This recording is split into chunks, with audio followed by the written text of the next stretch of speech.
Hello guys, in this video I'm going to show you how to set the theme or the app color on the YesWriter application. But first of all, I just want to mention, please don't forget to subscribe to our channel, because at 100,000 subscribers we are going to show you our YouTube revenue statistics and growth strategy, how to make money online.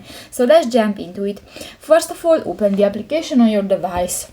So that's the home screen, and you can find different buttons. You will just go to the lower bar and click to the last option at the lower right corner of the home screen. Tap to the settings and go to the first section, the dark mode and theme. And here actually you can use the dark mode if you want, but now I use the system theme, and you can select the color of the app. Just select any color if you have a pro membership. So that's pretty much it for this video, guys. See you in the next one. Bye bye.